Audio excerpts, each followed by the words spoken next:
শনিবারের সাতকাহন। আজকের গল্প ভুতুড়ে গ্রাম।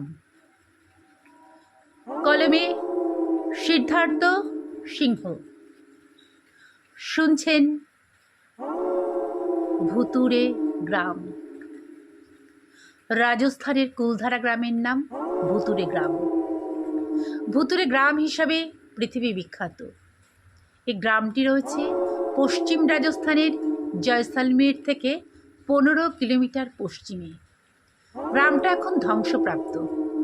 এখানে 1291 সালে পলিওয়ালরা বসতি গড়ে তোলে, কিন্তু 1825 সালের এক রাতে কুলধারা এবং তার আশেপাশের আরও 83টি গ্রামের লোকজনেরা সবাই মিলে একসঙ্গে এই গ্রাম ছেড়ে কোথায় যেন উধাও হয়ে যায়।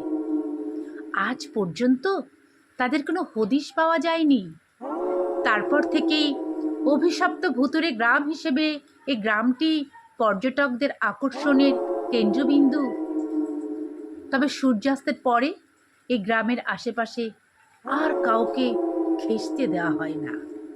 শোনা যায় রাজপুত্র সালিম সিং একবার এই গ্রাম পরিদর্শনে এসে গ্রামের সর্দারের মেয়েকে ভালো লেগে যায় এবং বিয়ে করতে চান, কিন্তু ভিন্ন জাতের হওয়ায় গ্রামবাসীরা কেউই এই বিয়েতে রাজি হননি।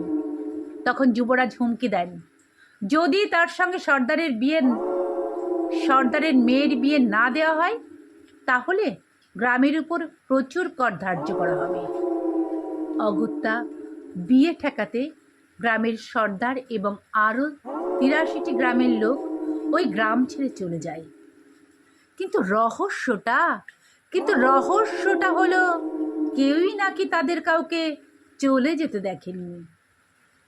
বর্তমানে এই গ্রামকে কেন্দ্র করে রিসর্ট, হোটেল এবং লজ তৈরি হয়েছে। প্রতি বছর লক্ষ লক্ষ মানুষ ওখানে ঘুরতে যান।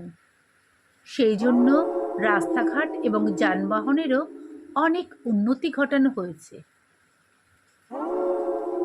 এরকমই রহস্য, রোমাঞ্চ, ভৌতিক এবং অজানা গল্প শুনতে নজর রাখুন শনিবারের সাতকাহনে। শুনুন শনিবারের সাতকাহন।